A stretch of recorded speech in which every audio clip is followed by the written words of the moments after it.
Sabe, eu costumo dizer que com um certo declínio das religiões surgiram novos ídolos e novos santos. E um desses ídolos ou santos é o mercado. Eu estou à vontade porque sou um ferrenho adepto do funcionamento do mercado. Só que o mercado, por definição, se for deixado a funcionar estritamente por si, necessariamente vai ganhar o mais forte. A lei do mais forte é necessariamente a lei que se impõe num funcionamento não regulado de um mercado. Isto significa, portanto, que desaparece, num mercado puro, digamos assim, que possamos inventar, desaparece qualquer dimensão de cidadania. Desaparece qualquer noção de interesse público relevante. Desaparece qualquer noção de proteção da parte mais fraca. Desaparece qualquer noção, para falar dos mídia, de expressão nesse mercado de grupos, de valores, de bens que não apareceriam por não serem, em termos de mercado, rentáveis. E, portanto, há aqui um diálogo permanente. Hoje já vivemos no tempo do feudalismo. Já vivemos em grutas. Não é? Hoje vivemos numa forma de organização da sociedade a que chamamos Estado. E essa forma de organização da sociedade a que chamamos Estado está em tensão permanente, ao mesmo tempo, com processos de decisão e processos de mercado que têm uma dimensão global. E o caminho seguido na maior parte dos países europeus, ou em todos os países europeus, é exatamente o inverso, por exemplo, do que aconteceu no Brasil.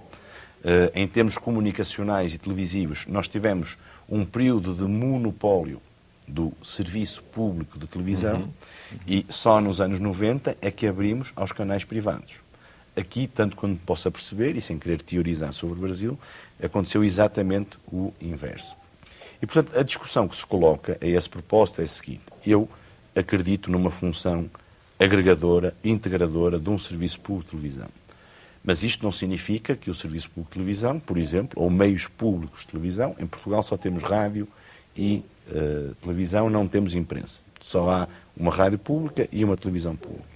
Isto significa, em primeiro lugar, e para não sacrificar demasiado o valor do mercado, que é relevante, que, em princípio, e porque um meio público é financiado com fundos públicos, com os nossos impostos, evidentemente que isso não pode ser utilizado, primeiro, para sufocar os meios privados, não pode ser utilizado para uma intervenção no mercado anticoncorrencial, porque se eu tiver o dinheiro todo que quiser e um operador privado tiver que angariar publicidade para sobreviver, gera-se aqui uma situação de desigualdade e de injustiça.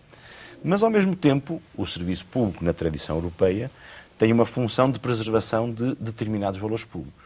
E por isso é que o operador público português está sujeito a um conjunto de obrigações muito superior, e assim é que tem que ser, dos operadores privados. Pluralismo, a fiscalização do seu pluralismo, da sua independência em relação ao poder político, porque não é por um operador ser público que tem que estar ao serviço do poder político que existe na altura. Desde logo isso não seria jornalismo, nem seria um órgão de comunicação nesse sentido. Não é? Uma fiscalização adequada da articulação entre o dinheiro público e o produto.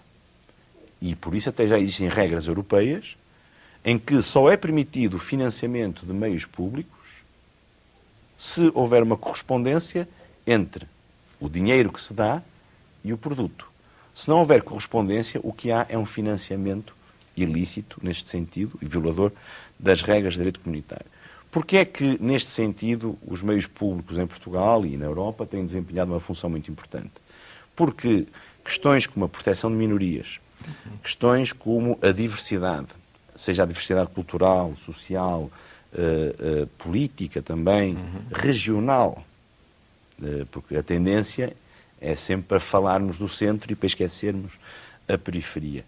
É legítimo, evidentemente, a uma sociedade, na minha perspectiva, ter essas funções de serviço público. Não é? E isso, evidentemente, só pode ser imposto em medida muito menos forte aos operadores privados. Portanto, é possível articular mercado com cidadania. Desaparecendo a função de cidadania, justamente isto levaria a que, evidentemente, na sua própria programação, se procurasse exclusivamente o que teria mais audiência e mais lucro. E isto traduz, na minha perspectiva, outra coisa. Nunca se pode confundir o interesse público com o interesse do público. Isto é, se Se nós dissermos a um programador, pode transmitir todos os dias uma execução, ou a aplicação da pena capital, um enforcamento que ocorra no Irão, provavelmente terá muita audiência. Isto salvaguarda o interesse público, da dignidade das pessoas, da proteção dos públicos mais sensíveis, não salvaguarda. E, portanto, é este equilíbrio, que nunca é fácil, mas o caminho faz andando, como eu costumo dizer. E é esse caminho que o regulador português tem seguido, através justamente de uma fiscalização das obrigações do Serviço Público de Televisão, que é mais reforçada relativamente aos operadores privados. Essa questão da cidadania em risco, que o senhor colocava aí, a depender de certas condições, ela também está relacionada com a forma de conceber a liberdade trazida pelas essas novas tecnologias. E eu já vi conferências ou escritos que o senhor fazia, onde ponderava que essa ideia de uma liberdade absoluta talvez não seja tão real, até porque existem sempre contrapontos, ou pelo menos existem necessidades de que os fatores controversos da sociedade tenham capacidade de se expressar. E a liberdade, por exemplo, que através da internet se projeta ou se anuncia, talvez não seja assim tão absoluta. Apesar do senhor já ter mencionado, gostaria que o senhor nos comentasse algo, até porque isso traz velhos problemas, novos problemas, mas velhos problemas. O da calúnia, da difamação, o da injúria. Só que agora num nível muito avançado de aplicação de tecnologia de informação. Bom, isto está tudo relacionado ao fim e ao cabo. Não é? Eu nunca acreditei muito na apresentação de Eldorados ou de paraísos. Aliás, a história da humanidade está feita de anúncios permanentes do paraíso. Estamos quase lá, estamos quase lá, estamos quase lá. E, evidentemente, também é sob esse prisma que tem que ser vista a questão da internet. Que a internet altera completamente a dimensão tradicional de acesso à informação e até da expressão de opiniões, isso é absolutamente indiscutível. A internet é uma ferramenta extraordinária, mas não veio trazer, nem trará nunca, como é evidente, uma espécie de democracia global, em que cada um de nós passa, no fundo, a poder interagir como ator comunicacional. Evidentemente que pode cada um de nós criar um blogger, pelo menos numa sociedade democrática. Eu posso criar um blog, posso participar em redes sociais, posso fazer downloads de coisas infinitas, não é? Mas, primeira questão que contém um risco. Porque associada a esta tal democracia perfeita da informação, pode estar em risco a própria existência do jornalismo. Eu, por exemplo, sou um forte crítico do conceito de jornalismo cidadão. Isto é, eu, aqui o professor Amado, somos todos jornalistas, no fundo hoje podemos criar um blog, informar, etc. Nós podemos criar um blog, mas é evidente que a forma como eu me exprimo, a minha liberdade de expressão, não é uma forma de expressão jornalística. O jornalismo está sujeito a regras. O jornalismo está sujeito a obrigações. E é por isso que é credível como informação. E no dia em que eu considerar que é exatamente igual para mim, do ponto de vista da credibilidade, o que leio num blog, perfeitamente legítimo, ou aquilo que leio num artigo jornalístico, então algo de mal está a acontecer. E por isso também é que é bom não nos esquecermos do seguinte: a tal globalização ou mundialização dos processos comunicacionais tem também uma dimensão que é um pouco esmagadora, como aliás se vê pela componente esmagadora de conteúdos em língua inglesa na internet. E esse lado esmagador é um lado também de aculturação, não é? E, portanto, cada sociedade, o Brasil, Portugal, qualquer sociedade de pessoas tem idiosincrasias, tem uma cultura, tem uma língua, tem uma história, etc.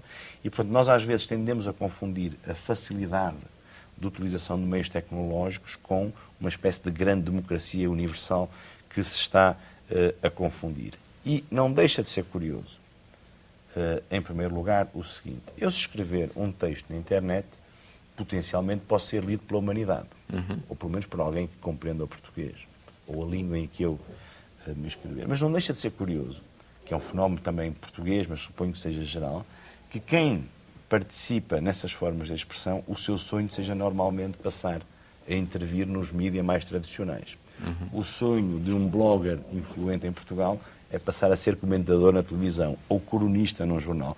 O que diz muito de uma espécie de luta de classes quanto à expressão em que se considera que a nobreza continua a ser atingida quando se participa num meio de comunicação deste género. E depois também, finalmente, o acesso à informação não me serve para nada, é inútil e, pelo contrário, pode ser um mastodonte que eu não consigo digerir se eu não tiver critérios para filtrar a informação. Isto é, para saber qual é a informação que, para mim, é mais valiosa, mais verdadeira, mais informada. E, portanto, não é por eu conseguir fazer, procurando no Google, fazer um download de 50 mil documentos que eu passo a estar mais informado.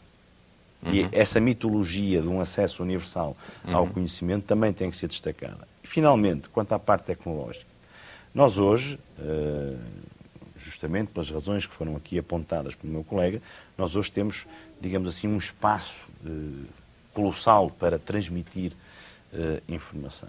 Mas cuidado, porque se nós só tivermos autoestradas e não tivermos carros, as autoestradas não nos servem para nada. E os carros são os conteúdos.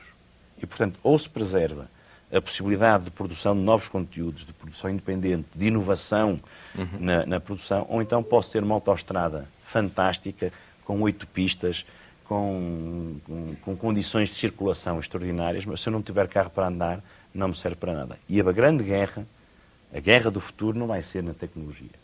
Vai ser quem vai ter conteúdos. Porque quanto mais espaço há, mais necessidade avassaladora há de conteúdos para ocupar esse espaço. E a qualidade desse conteúdo. E a qualidade desses conteúdos, o custo desses conteúdos, a meu ver, vai ser a grande batalha no bom sentido.